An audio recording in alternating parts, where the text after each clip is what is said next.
What do you think, Laura? Should we get started? Looks good. All right. Welcome, everybody. I'm Paul Ferraro, professor at Johns Hopkins University and co-director of CBEAR. And I'm co-hosting today's CBEAR virtual seminar with Laura Paul at University of Delaware and Mark Masters at Albany State University. And we're happy to have Kent Messer, the other co-director of CBEAR, doing the presentation today.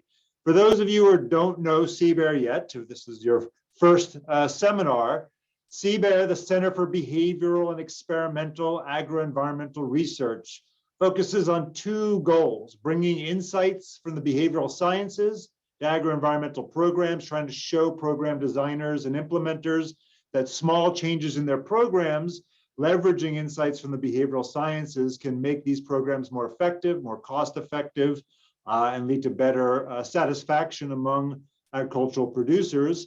And the other goal is to try to foster a culture of experimentation and evaluation, right? Getting them to test these ideas in real programs so that we can develop evidence-based practices and programs. Then I'm going to move on to the next slide.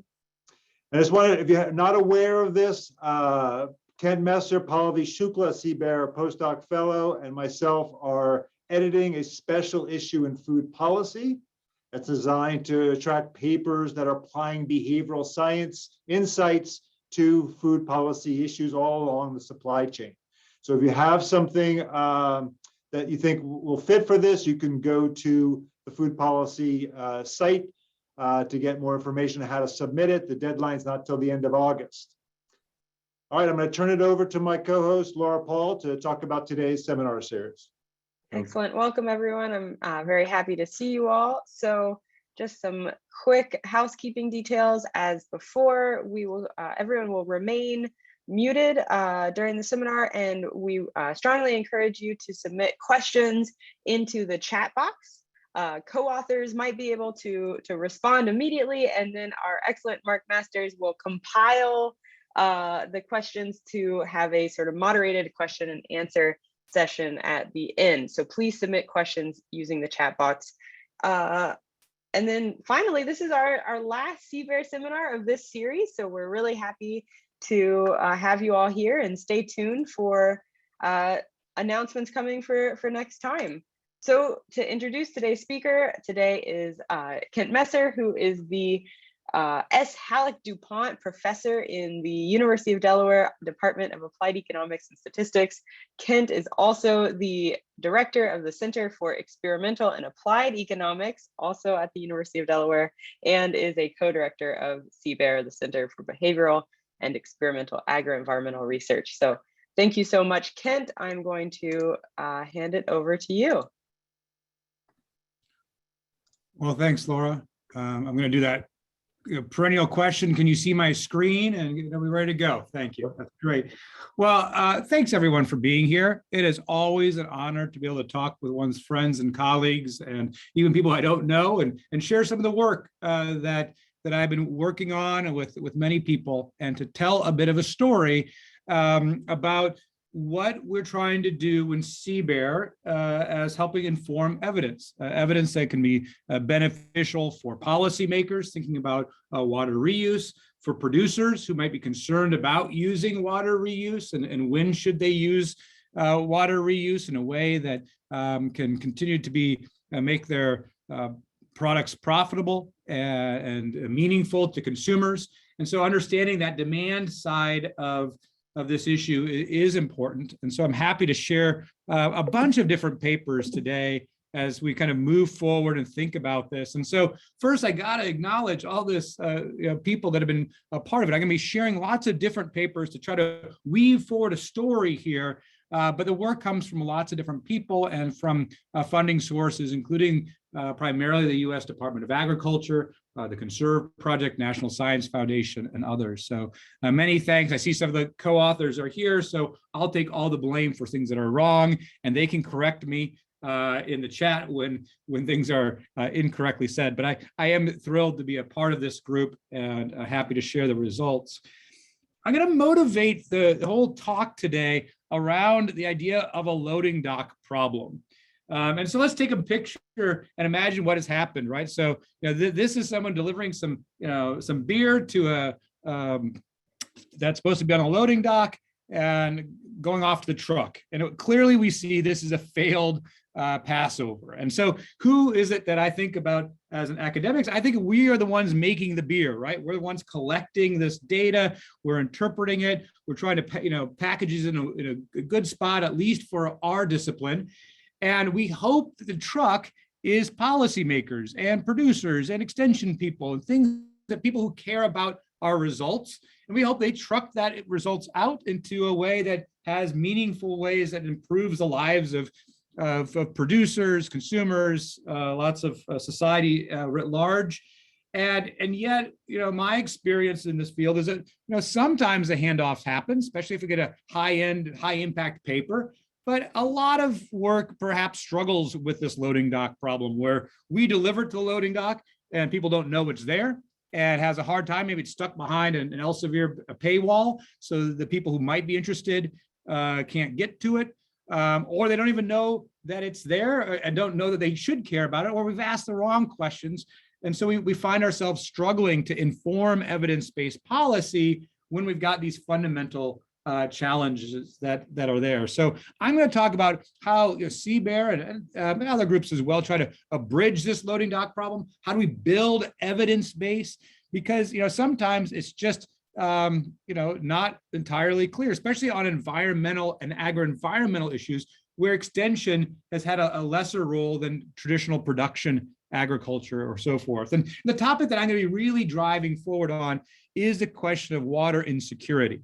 And I pulled this map last night about our current drought conditions here in the United States. And this is about as bleak as I've seen it, right? And we've gone through bleak times in the last 10, 20 years in the past, but this is a current level of severe droughts and intermediate droughts and so forth. About half the country is facing that. And that was about consistent with last year, right? With 47% had experienced some drought last year, and about 34% of that was severe drought. So this is something that is certainly impacting the United States and agriculture throughout our country, and globally that's true too, right? So if we look at what our current global drought conditions are, you can see the problems in the western United States, but know that this is something that is happening worldwide. And when we think about the challenges of agriculture and water insecurity, we know that so much of our fresh water is being used to support agriculture.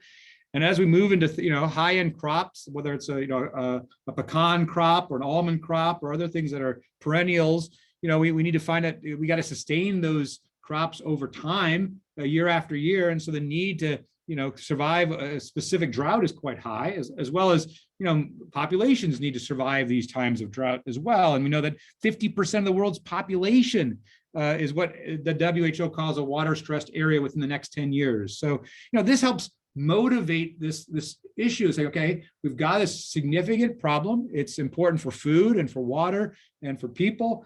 What do we do? How do we inform the evidence base in this regard? And what are our alternative solutions? And one of the things that you will hear and see discussions all the time is things like recycled water, right? After all our water is recycled, right? We have the water cycle for a reason. Nature does this, but we could speed up the process and we can bring some technology to it. And if you go out west to the Southwest United States, you'll see these purple pipes is what they often call them.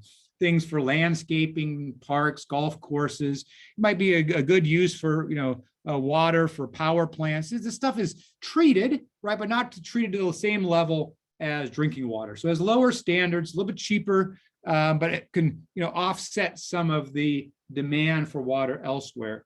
We see this even in coastal areas to avoid saltwater intrusion, so we can fill up some groundwaters, create artificial lakes, and so forth. So again, we see this out and around, and yet one of the questions that happens is, can we move it into something that's a direct, use? Even public parks have had some challenges around, do I want my kid to play soccer on this field if this has been, recently irrigated with recycled water? And often these projects have been associated with certain signs like this purple sign here, right? Recycled water, do not drink, implying the potential dangers that happen with this. The level, again, not been fully treated to the same level of drinking water. And so you see questions about, even in very water scarce areas, would we allow it to get to the point of drinking water? And we've seen throughout the world, projects that get started that have a lot of promise get kind of shut down by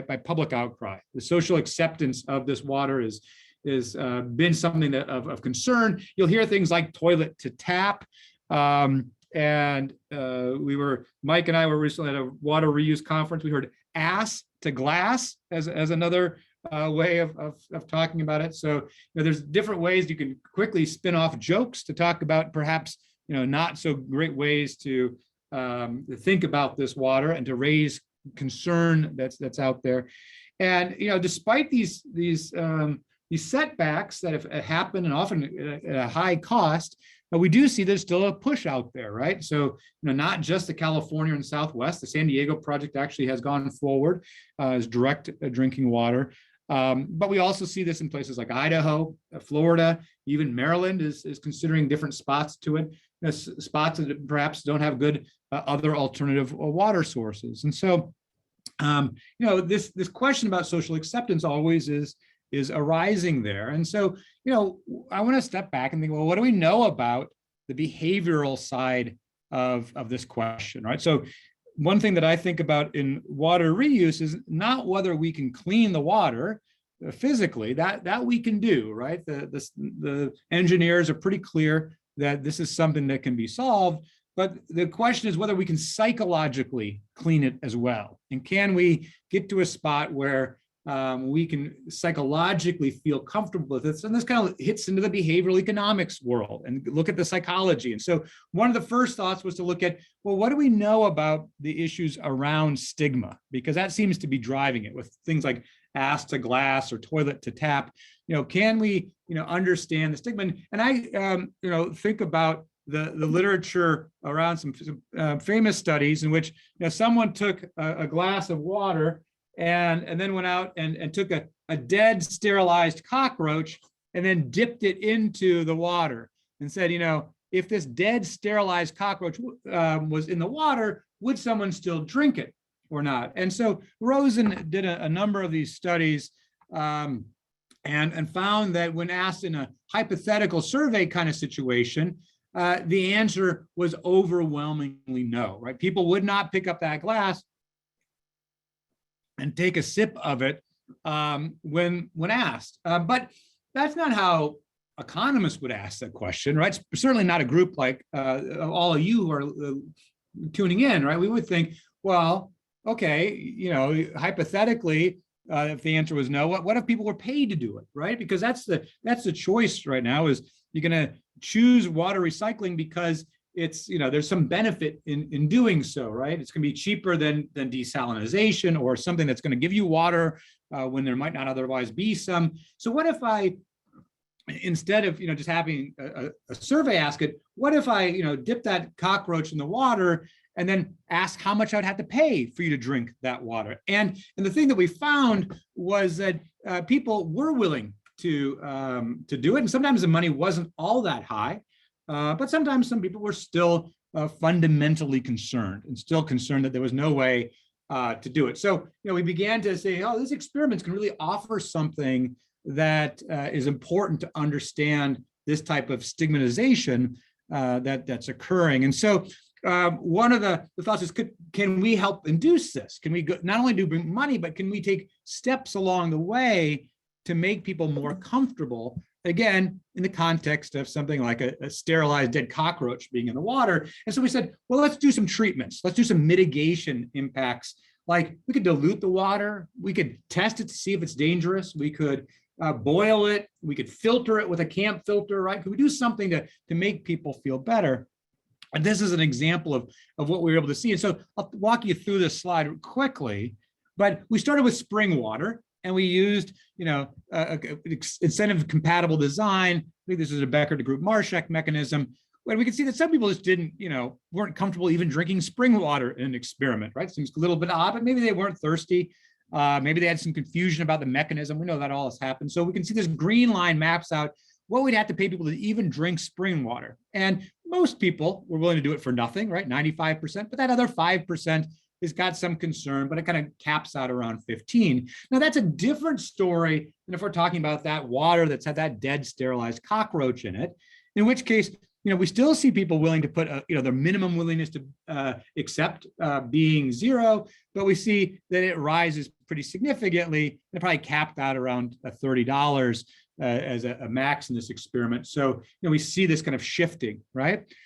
And then the question again was, can we do something psychologically to clean it up? After all, there's nothing wrong physically with the water.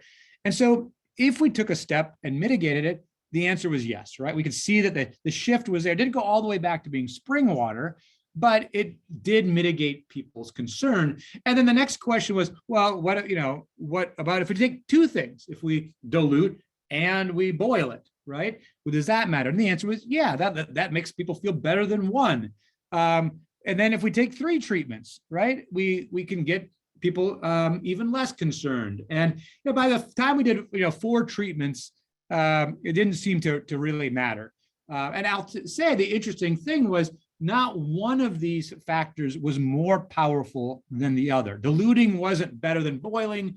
Testing wasn't better than filtering. What really seemed to matter was this idea that you had more and more treatments happening. And so in the industry, they actually call this treatment trains, right? They want to talk about, that you're doing some redundant treatments in water cleanup for drinking water to help, in case something goes wrong, or just to make people feel better that you're not relying on one single technology to do it all. You're allowing some overlap to be there. And so, again, if we think about what does this mean? How does we start thinking about informing the evidence? Now, this is some nice base science to understand human behavior that we can then begin to apply to a specific case, right? And we can begin to understand that perhaps some of the findings that Rosen had weren't entirely accurate, right? Some of the survey results that seem so compelling with what a great, water and cockroach idea.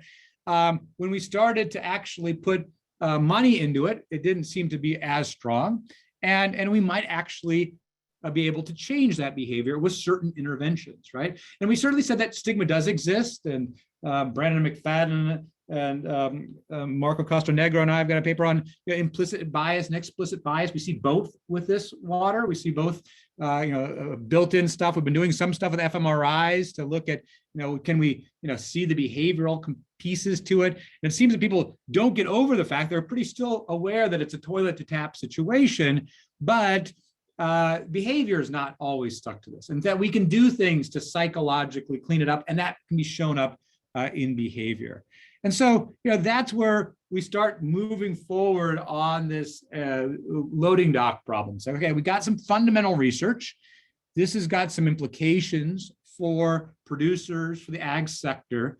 Can we begin to deliver these types of results out? And we can see that, there's been a bunch of stated preference work with thinking about consumer products and the reuse of water. And we wanted to kind of continue to build that out and use experiments and test things formally. And so I'll talk a little bit more about how that arises with not, artificial cockroaches in water, but some food.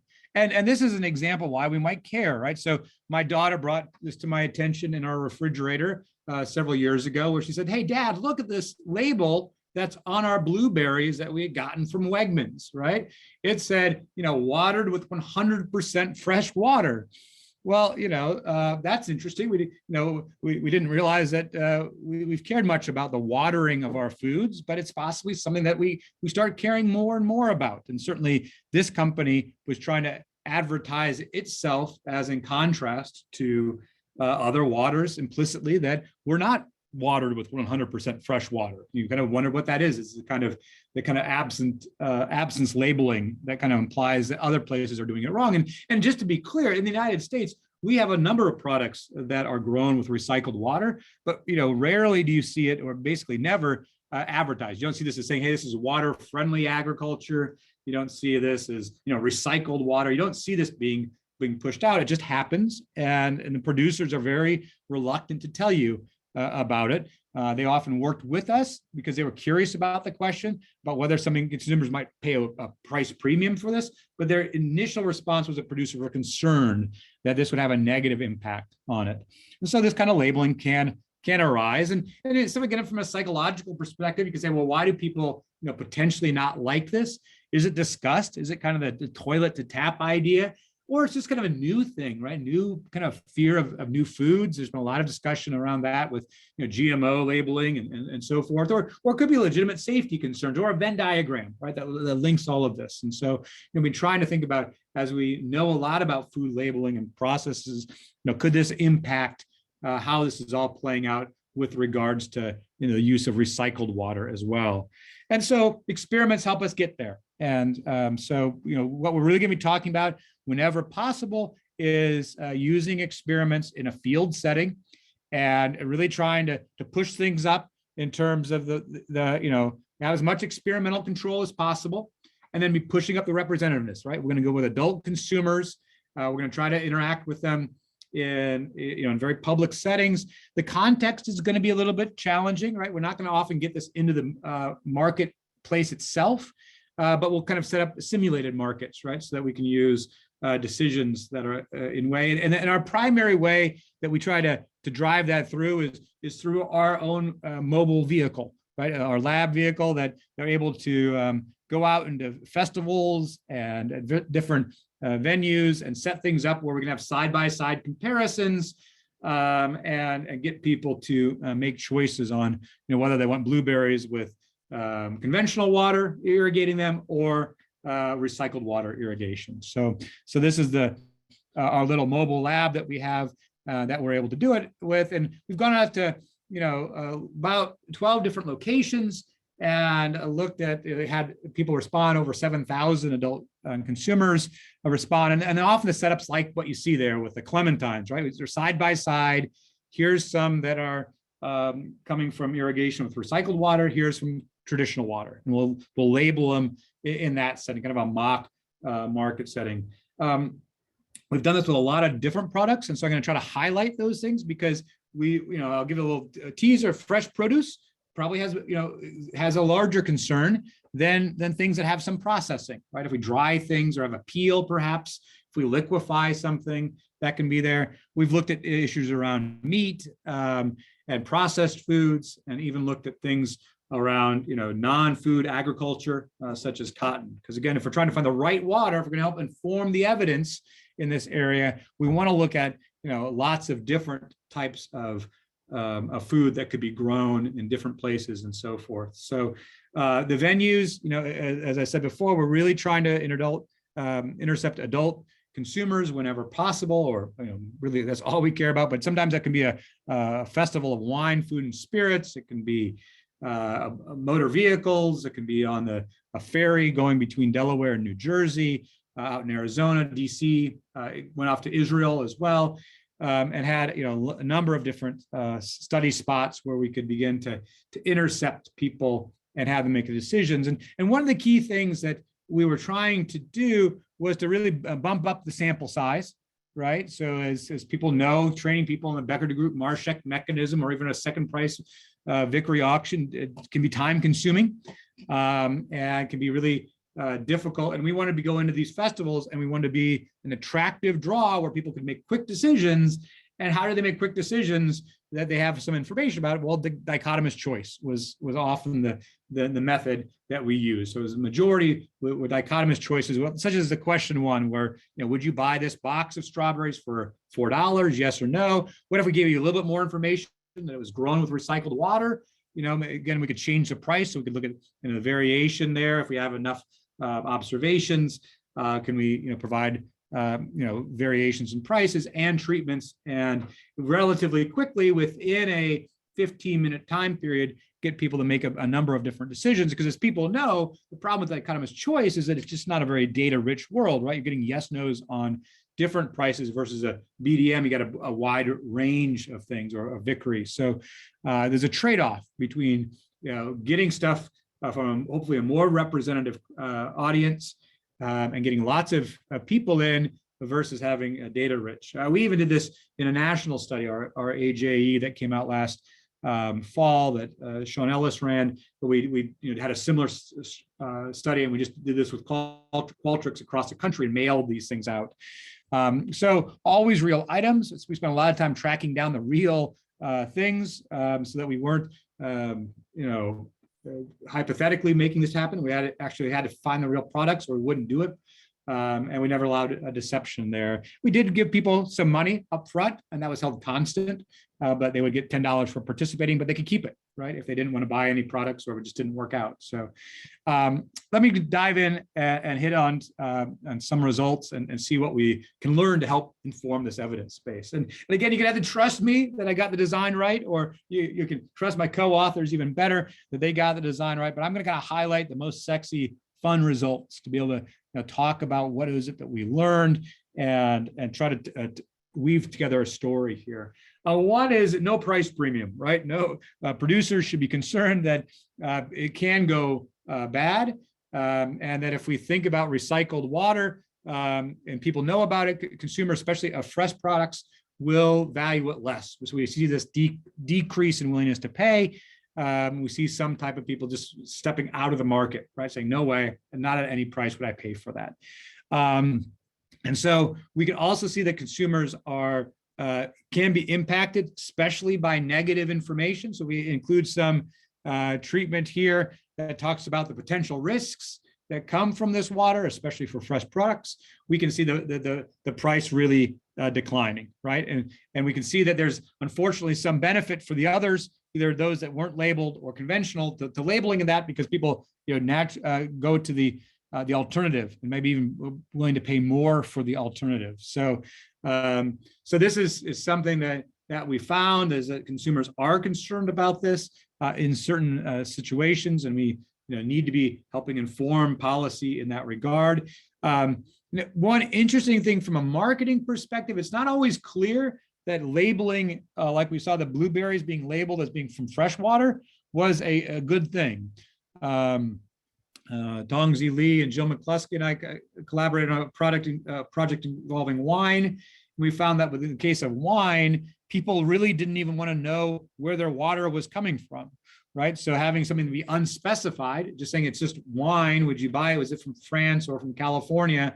That was more valuable than finding out it was from conventional water. But still, recycled water, when they found that out, was even less. So again, we see from both France and California wines, those are the lowest of the groups. You get some bump up for conventional, but really, when I'm drinking my wine, don't talk to me about the quality of my water. I guess I'm in a different mindset there. So again, from a marketing perspective, maybe you're not going to spend a lot of time talking about fresh water, at least for a processed product like wine.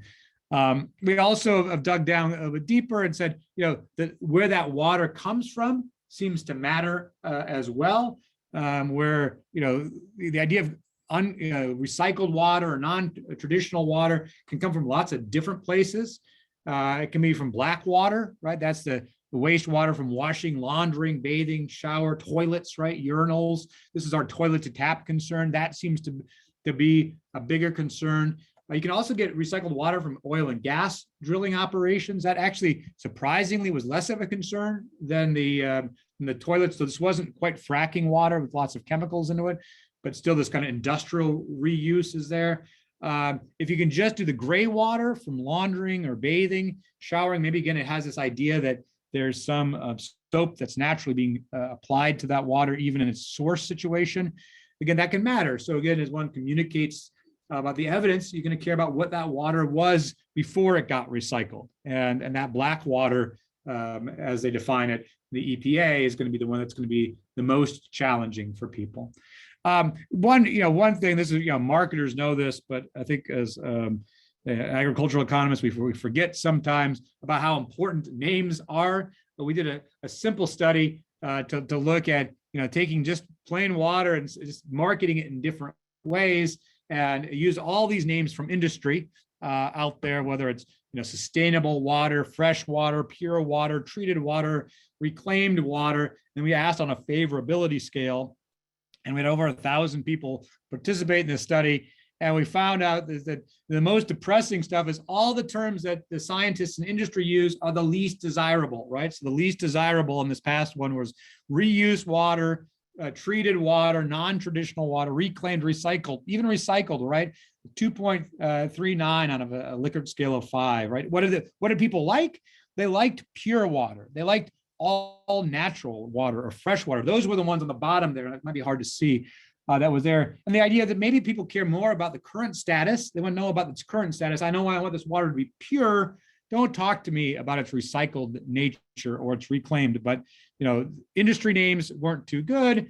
Another depressing story was that scientists weren't too good. So we asked about messengers and see how do we communicate the value of this. In this case, newspapers were considered more valuable. Again, maybe because the newspapers might be more alarmist. And so if they were feeling good about it, that could be a positive. But scientists had a negative response to it. So again, messaging is going to matter. And we should think about that. And again, behavioral economists, we're pretty comfortable with that messages matter. And that's going to be important for producers to understand it. Now, one thing we need to talk about is some things didn't work. We've done a lot of different studies, and there are some things that did fail, or at least didn't move things from what I would call an economically meaningful perspective. We didn't find statistical significance either, but probably more importantly was that they wasn't going to move the economics forward either. And we try to do as many large samples as possible. But talking about the benefits of recycling water to the environment was not a big, did not lead consumers to eat this food more often or pay higher amounts. Social norms, social norms was not something that was driving people's behavior either. They talk about how other people have been comfortable with it.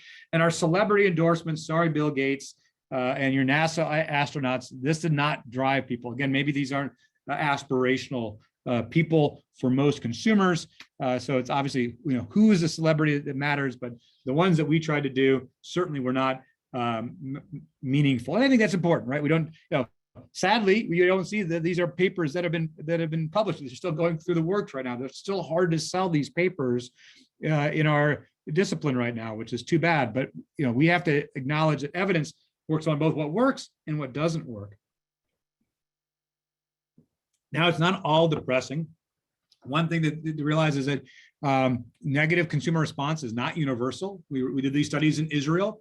Israel's been using water recycling for irrigation for over 30 years. And so while we saw some decrease in willingness to pay, it was not nearly what we saw in the United States. And so, there's some level of comfort that can happen with these products over time that seems to be compelling. And as I mentioned before, we start seeing some things like if you move it away from fresh produce, again, away from direct water, but into things that are even processed, which doesn't make a lot of psychological sense to me, any more than diluting the water when it was touched by that sterilized cockroach, but even changing its forms matters. So if you take a grape and you make it into a raisin, less concern. If you see the grape turn into wine, you see less of an impact. Not taking it all away, but you see less than the grape itself. Olives the same way.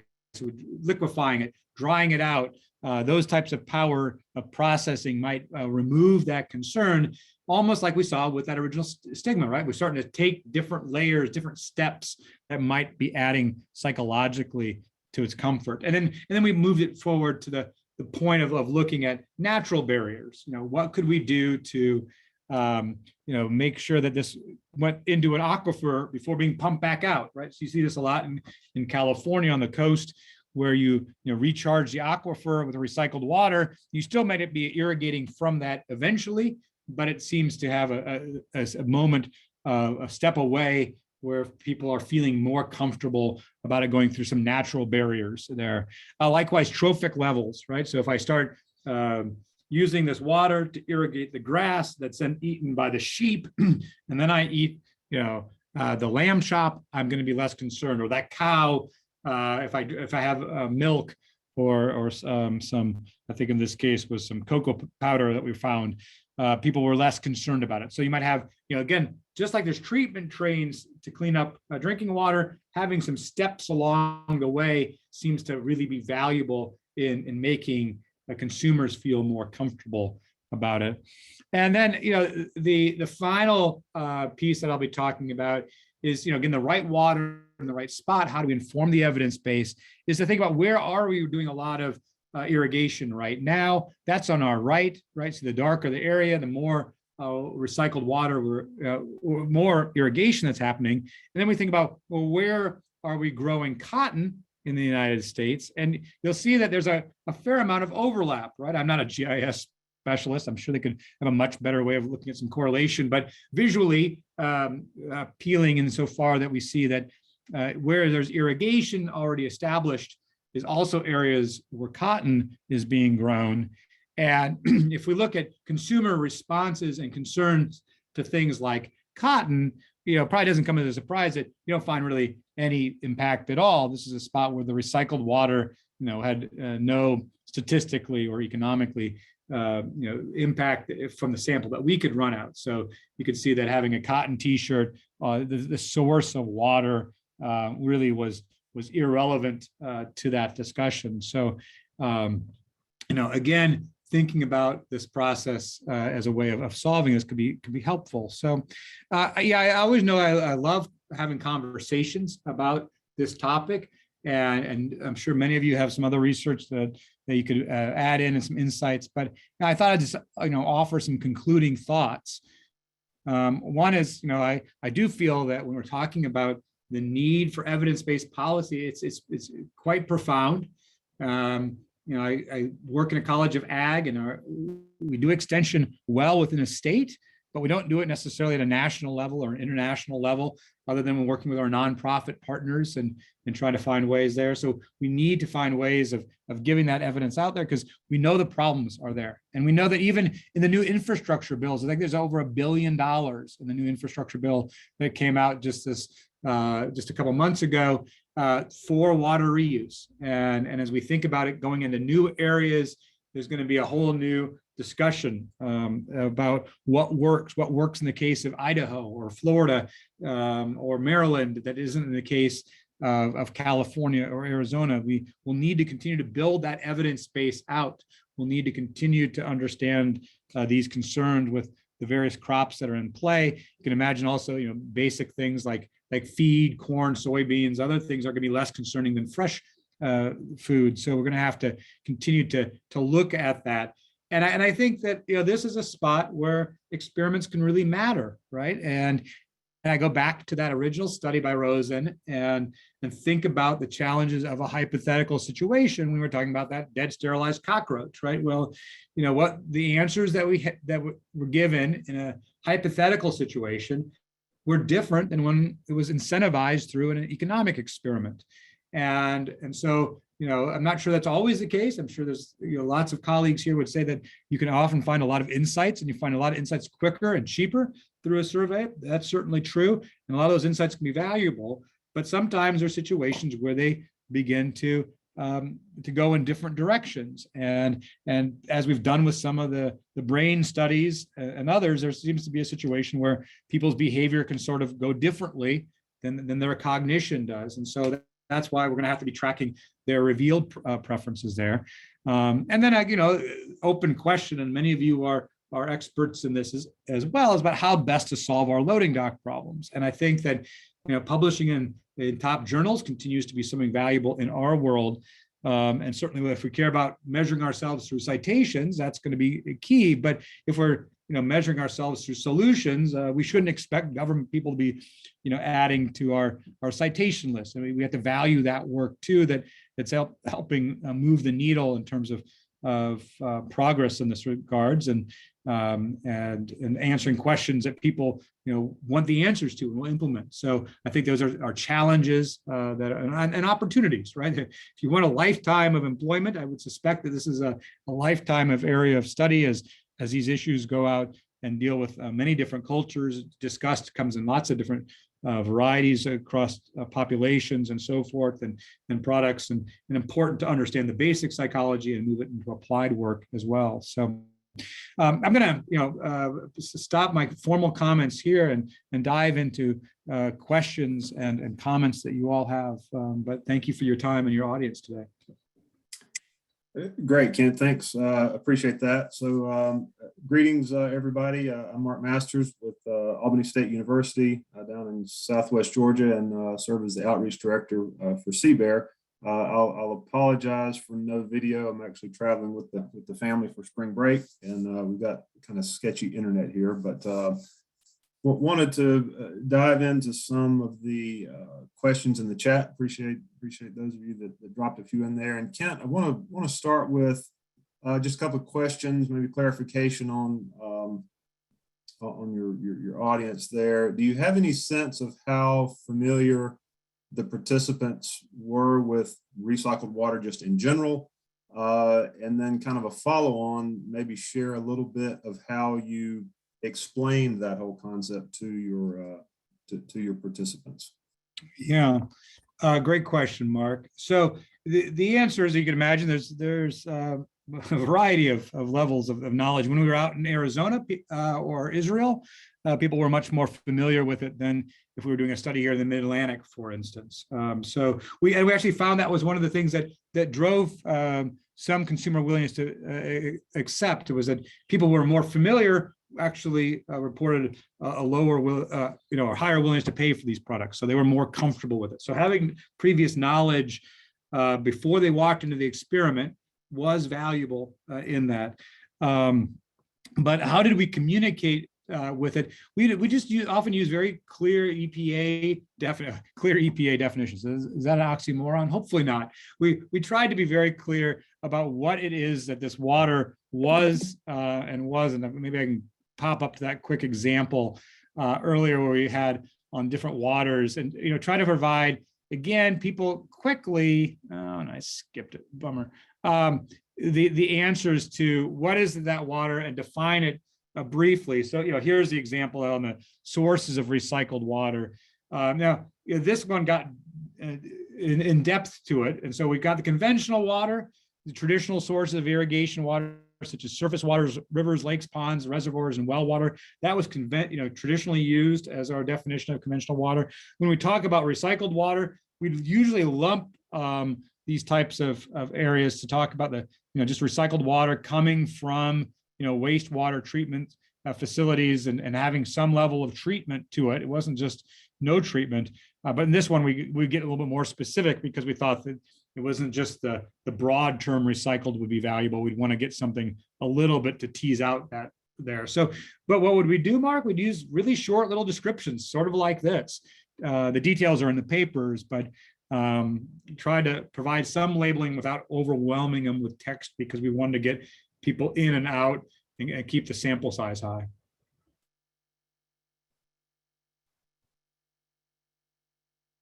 Great.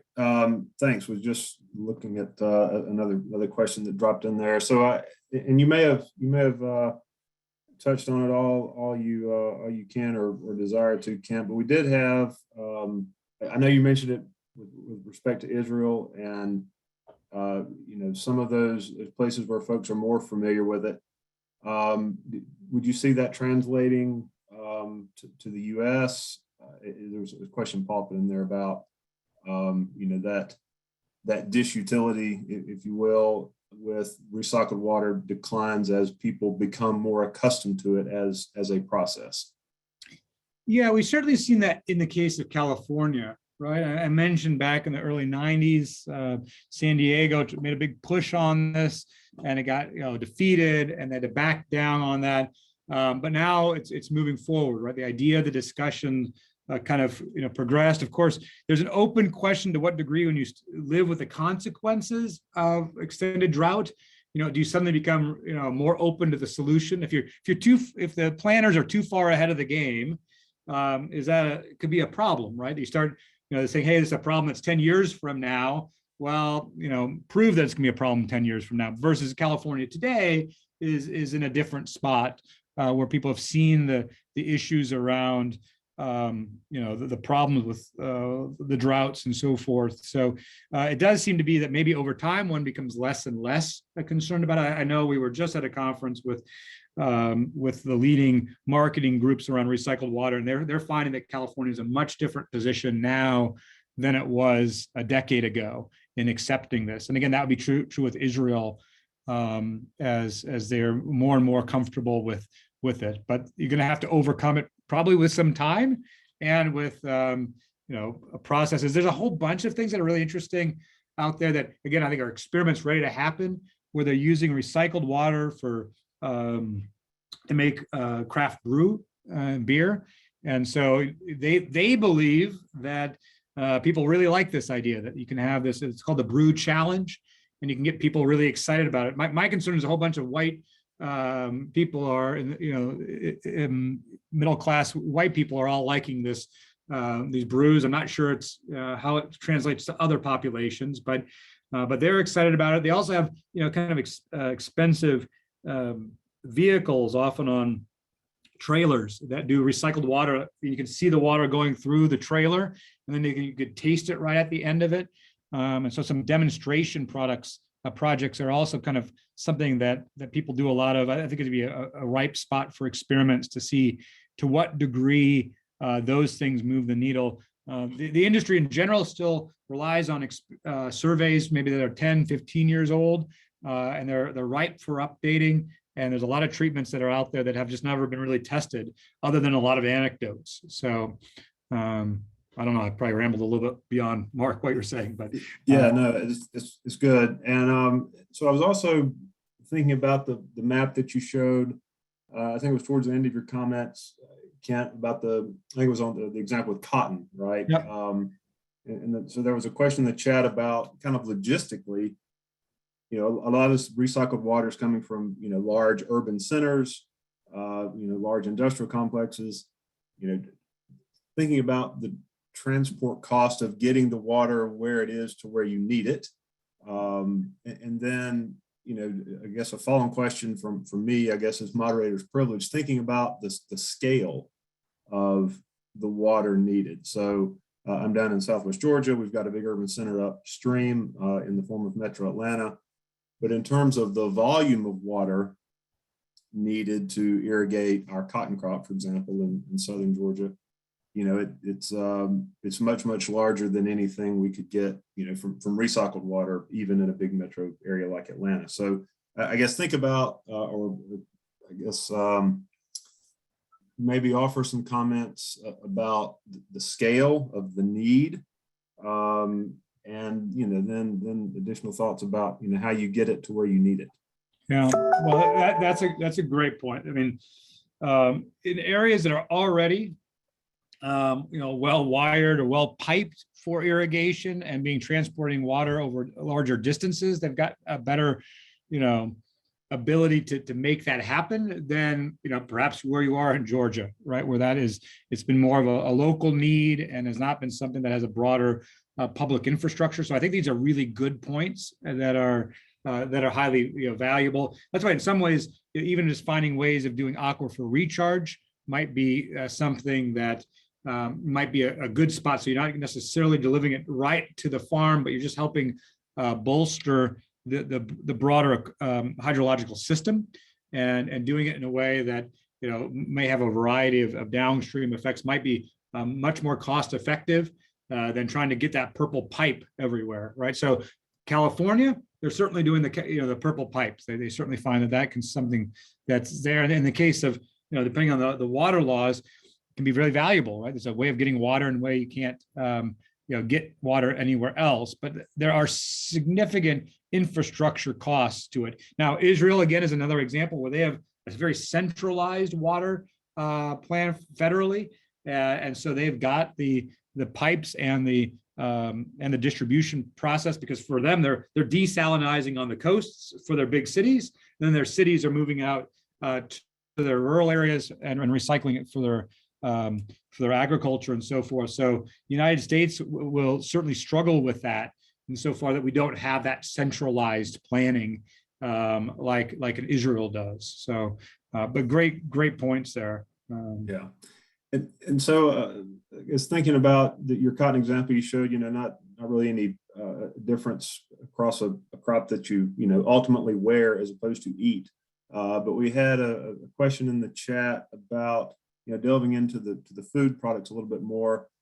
Did you see any difference in products grown, above ground. And the example they gave was, carrots versus grapes. One's below one ground, one's above. And then among foods that you eat raw, like lettuce versus, something that you would cook and peel. Any, I guess, maybe my fine bit of co-authors, detail there. maybe my co-authors can save it to me, because that was one of my questions around the clementines, right? That, would find that having that peel would be there, that would be appealing, right? It would be something that would protect a protective layer, albeit it's a juicy fruit, right? So you're kind of going in different spots. The almonds was where we were trying to get a little bit at that with the tree nuts, tree fruit. So I don't think we looked at carrots at all. Yep, we didn't. So I think it's an area of further, we looked at baby carrots, right? But that still might not be still more on the process side of things. So I don't know if we've teased it out. I would welcome other people to comment on the chat there, but I would think that there could be more explorations. Again, this kind of idea that the further layers and the processing is going to be good. Above the ground versus below, no, I don't think we've got that. Good question. So let's, I guess, transition back to your loading dock. Yep. We had a couple of questions. I'm going to combine, or try to combine into one. Speak a little bit more in terms of how you think we go about solving that loading dock problem. We had someone comment, some sort of high-powered peer review is probably not ultimately going to move the policymakers. How do we go about targeting and translating this information to them? And we had another person comment about, a lot of people go buy bottled water even though their tap water is fine. How do you go about incentivizing those folks to try something, newer in terms of recycled water? I guess in synopsis, how do we go about translating properly? Yeah, well, it's probably give you a multi, lots of different factors going in, right? I mean, I do understand that there are people out there who would just say, I'm a scientist. You're paying me to do the science, and I'm going to do that. And I'm going to keep delivering it to the loading dock no matter what. And and that's my job, and that's what I love doing, and that's what I feel compelled to do.